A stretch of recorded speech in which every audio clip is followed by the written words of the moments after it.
Buenas noches, mi nombre es Sonia Hernández y este video se realiza atendiendo a los criterios establecidos en la asignatura de Pensamiento Latinoamericano en la actividad número 4, que busca hacer un análisis frente al pensamiento de Hinken-Lammert con relación a las situaciones que se encuentran en el entorno inmediato del estudiante. Y asimismo frente al trabajo de grado, a la investigación que está realizando cada estudiante. Así las cosas, yo pretendo hacer una reflexión a partir de los postulados de Hinken-Lammert frente a una situación que se presenta en el sector donde yo vivo, en Bogotá, Colombia, y también en los sectores en los que yo trabajo, y es la situación de los animales de la calle, los animales que viven en indefensión en la calle, fundamentalmente pues perros y gatos, pero también intenté hacer un análisis en general frente a la situación de los animales en este momento en el mundo, ¿no? y en esta cultura antropocentrista en la que vivimos. Entonces, también me referiré en la parte final de la intervención frente a mi trabajo de grado, y es una experiencia de compostaje a partir de los excrementos de los perros. Yo estoy buscando llevar a cabo una experiencia en la que se evalúa la situación de un conjunto residencial que ha utilizado el compostaje para manejar los desechos, los excrementos de los perros, para convertirlos en abono que sea de beneficio para la comunidad en general. Entonces, en primer lugar, voy a hablar de Hinken-Lammert, y lo que básicamente plantea es cómo transformar los criterios económicos utilitaristas por una cultura en la que los individuos se reconozcan, se ayuden, se reconozca al otro en su fragilidad y se entienda que en tanto yo ayudo al otro, me estoy ayudando a mí mismo. Entonces esa perspectiva que tiene Hinken-Lammert frente a las relaciones humanas está como en contraposición con los principios que históricamente ha manejado la economía, el capitalismo, y son criterios dados por la sumisión de un hombre frente a otro hombre, y Hinken-Lammert lo plantea que la economía o el capitalismo más bien, ha asumido como un papel de Dios. Las personas han servido al Dios capital, y desde ese punto pues se han generado las relaciones sociales, y son unas relaciones sociales que no han estado caracterizadas precisamente por la solidaridad, por el apoyo mutuo, por el reconocimiento mutuo, sino todo lo contrario. Es una perspectiva de la utilidad, es una perspectiva de generar riqueza, y esa digamos, ese punto de vista pues en ningún sentido contribuye al fortalecimiento de las relaciones sociales sobre principios de ayuda y de solidaridad. Entonces Hinken-Lammert se pregunta pues cuál es la mejor sociedad, ¿no? ¿Cuál es la mejor sociedad posible y cómo hacer para construir esta sociedad? Entonces, Hinken-Lammert, hay que tener en cuenta que es economista, pero también es teólogo. Entonces, permanentemente, digamos que lo que busca es cómo llevar los principios, digamos, bíblicos, digamos, llevarlos al plano de una relación entre las personas en las que se pueda dejar de lado las perspectivas dadas por el capital, ¿sí? Entonces, la perspectiva utilitarista es dejada de lado. ¿Cómo dejar de lado esa perspectiva utilitarista y cómo transformarla, entonces, como hemos dicho, por una perspectiva en la que la vida del otro cuente, una perspectiva del derecho y del respeto por la vida, el respeto por la otredad, el respeto por el otro en su fragilidad, en su necesidad, en su indefensión incluso? Entonces, es solamente a partir de ese reconocimiento de la otredad en el que precisamente se generan esos principios éticos de respeto, que son los que, según mi comprensión de los textos, busca Hinken-Lammert. En ese orden de ideas, a mí me llama mucho la atención que Hinkelhammer lo plantea claramente, esa relación de otredad con las personas, pero también con la naturaleza en general. O sea, él sí reconoce que hay una otredad en la naturaleza, no solamente en los humanos, sino en la naturaleza. Sin embargo,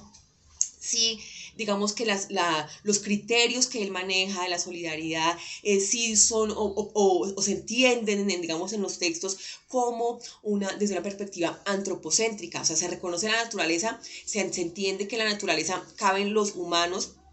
y caben los animales y cabe la naturaleza, pero Hinkelhammer, por lo menos en los textos que se estudian para esa unidad académica, no reconoce claramente cómo se entendería la otredad frente a en la naturaleza, como frente a los animales y como frente a los animales en su diversidad, porque los animales son diversos, no podemos equiparar, por ejemplo, un perro con una vaca, con un erizo, con una serpiente. O sea, los animales entendidos en su diversidad no tienen como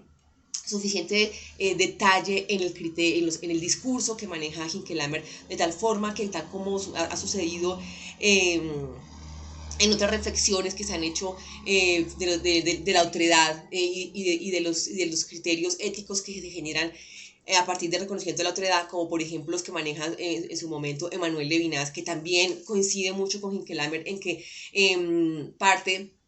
del reconocimiento del otro, de la fragilidad del otro, para partir de ahí hacer como que cada individuo se comprometa con el otro, que lo que le pase al otro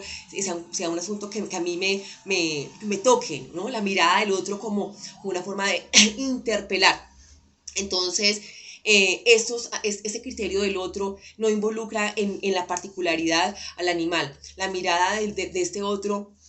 es una mirada humana, no una mirada animal. La interpelación del otro es una interpelación desde el humano y no desde el animal. ¿Cómo, ahora cabría digamos, la pregunta, ¿cómo interpela la naturaleza? O sea, el animal interpela con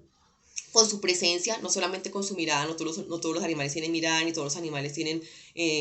rostro, pero sí la presencia. Pero este punto, digamos, no lo maneja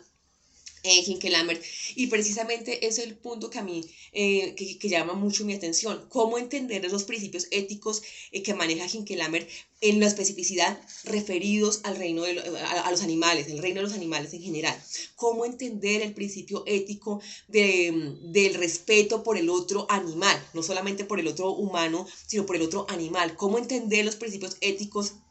llevados a la naturaleza. Tal vez quienes conocen, quienes viven en ambientes, por ejemplo, como la Amazonía colombiana, los indígenas, por ejemplo, sí han entendido cómo interpela la naturaleza, qué mensaje transmite la naturaleza,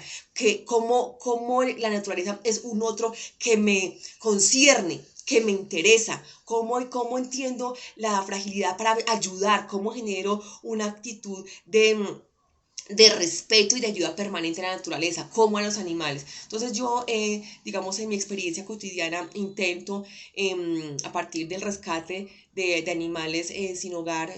lo hago de manera, digamos, muy sencilla todavía, muy incipiente, si se quiere así, pero yo eh, he intentado entender la fragilidad del animal, he intentado entender la mirada del animal, el lamento del animal, la petición de ayuda del animal, la indefensión del animal de la calle, del animal que es golpeado, del animal que no existe. Un perro en la calle comiendo las sobras o buscando en la basura es un animal que para muchos no existe. No existe, se invisibiliza. Y para otros existe para agredirlo, para golpearlo, para patearlo, para sacarlo, para entenderlo como un problema, sin reconocer en este animal a un ser indefenso, a un ser cuya existencia me debe concernir, cuya mirada me debe interpelar, cuya petición de indefensión me debe tocar. Entonces, esa postura de lo otro como un otro que me concierne, como un otro que me interpela, que maneja Hinkelhammer, es una perspectiva que debe ser llevada en general a los seres, no solamente al ser humano, sino a los seres en general. Entonces, esa es la reflexión que yo quiero hacer, ¿no? Cómo el respeto por los animales es un asunto que tiene que ver con la cultura, que tiene que ver con la política y que tiene que ver, digamos, de una manera concreta y real. Poco se ha avanzado, aunque hay un avance, por supuesto, pero todavía vivimos en una cultura antropocéntrica que tiende a asumir al animal permanentemente como un instrumento al beneficio del ser humano, un instrumento para satisfacer nuestras necesidades alimenticias, un instrumento para satisfacer las necesidades del hombre de poder investigar y de llevar esas investigaciones al campo de los humanos, porque entonces el animal se parece al humano y por lo tanto puede investigarse en el animal para extrapolar el estudio en el humano, pero asimismo el animal es considerado como inferior, o sea, hay una doble moral en la forma como se entiende el animal. Entonces me parece a mí muy importante asumirlo y lo hago en mi entorno inmediato, en el barrio,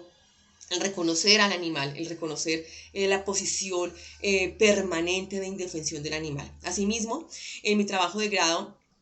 que como comentaba al principio, estoy trabajando cómo convertir los desechos, los excrementos de los perros, que también se constituye eso a veces en un, o a veces no, generalmente en un problema porque genera malos olores, genera contaminación, además que los excrementos son generalmente tomados en bolsas, cuando hay son dueños o tenedores responsables, en bolsas que también generan contaminación por los largos periodos que duran degradarse cientos de años el plástico. Entonces es otro problema adicional, o sea, aparte del excremento ser un problema, la forma como se deposita el excremento es otro problema adicional, el plástico es otro problema adicional de contaminación. Entonces hay un conjunto en Bogotá, que es el que yo trabajo en la tesis, donde se está desarrollando la experiencia de cómo convertir el estiércol del perro en un abono que luego de ser trabajado con cal puede servir para fertilizar el suelo, donde en principio se están trabajando flores, no vegetales ni nada comestible, pero sí